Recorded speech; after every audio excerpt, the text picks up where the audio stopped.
Do you love sharing stories around a campfire? Stories of daring adventure or heart-stopping suspense? Our magazine has been helping writers of all genres hone their craft since 1923. Now, let's get back to our story.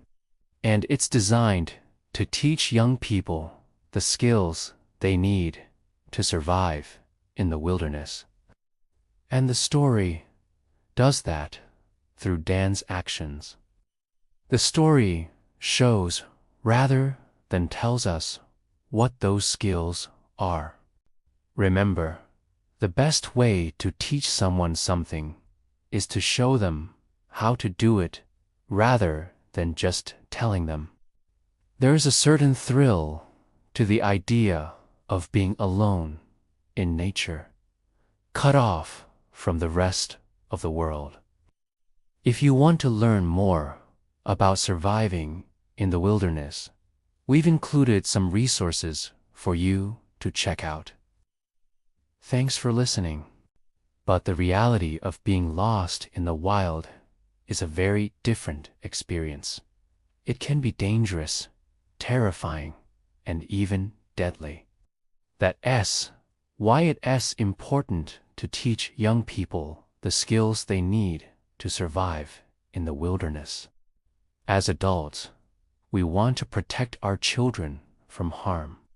We want them to grow up feeling confident and capable. And one way we can do that is by teaching them how to survive in the wilderness. When we teach our children how to survive in the wilderness, we're not just teaching them how to build a fire or find shelter.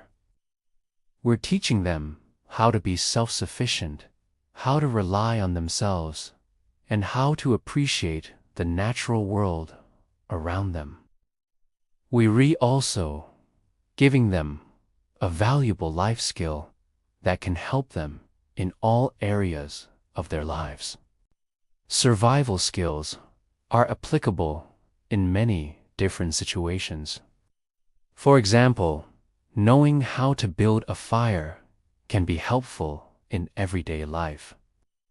It can be a great way to stay warm in cold weather or to cook food. Knowing how to find shelter can also be helpful in everyday life. It can be the difference between life and death in a situation like the one Daan found himself in. For example, the story shows us Daan making a fire. Instead of just telling the reader how to make a fire, the story describes the process step by step. It also shows us how important the fire is for Daan's survival. It keeps him warm at night and helps him cook food. So we learn both how to make a fire and why it's important to make a fire. This technique allows the reader to learn the skills they need to survive in the wilderness, while also following the story. So let's keep going. Welcome to this new episode. Think, observe, plan. He takes 3 slow breaths. Okay, he says aloud, hearing how shaky he sounded. First, stay put.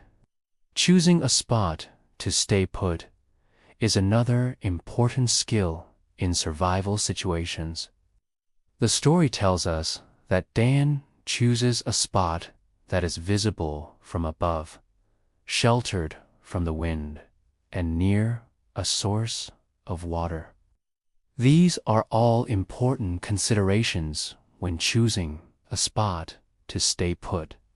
By showing us these considerations, the story teaches us the importance of planning ahead and thinking strategically in survival situations. Today, we're going to look at Alone in the Wild, an adventure short story by Cody Goodfellow.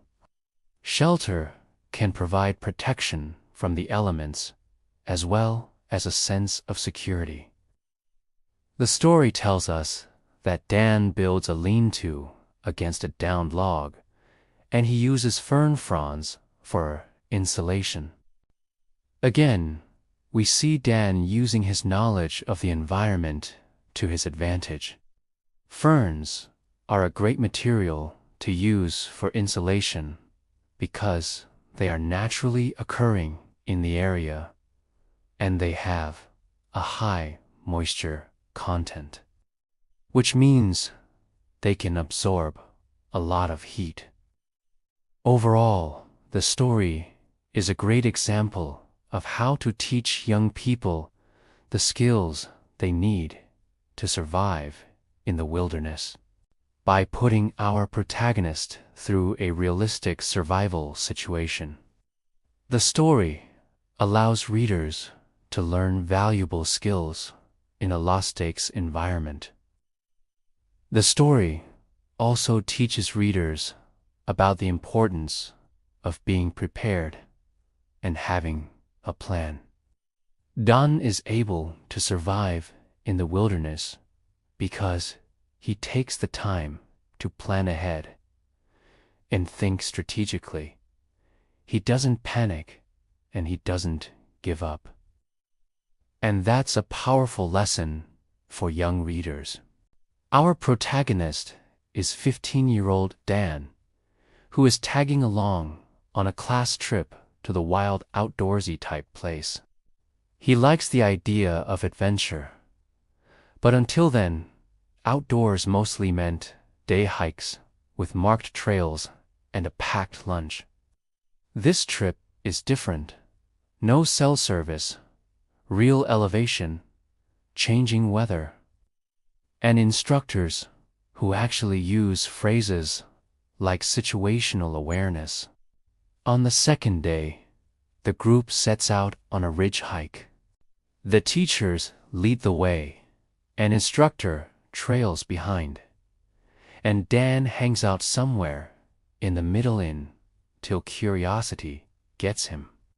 A line of fresh hoofprints, deer, goat, cut away from the main path into a band of ferns below the trail. "I'll just take a quick look and hop right back," he tells himself. He ducks off the path. 10 steps became 30.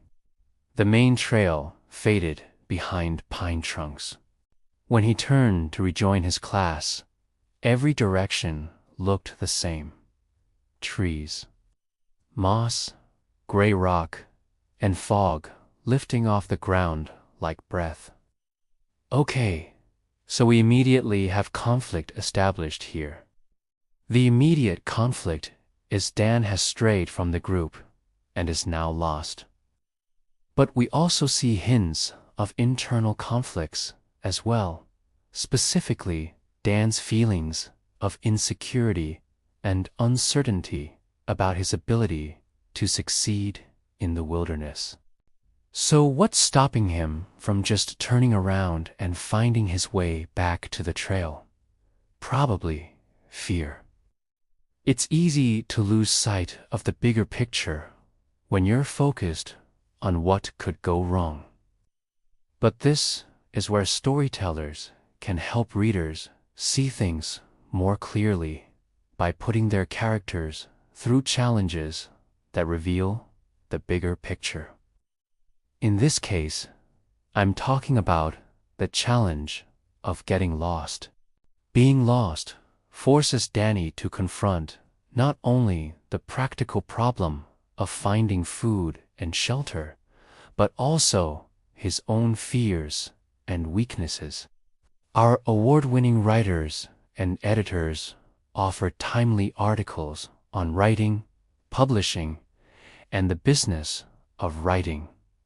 Whether your genre is romance, mystery, thriller, science fiction, or fantasy, we've got you covered.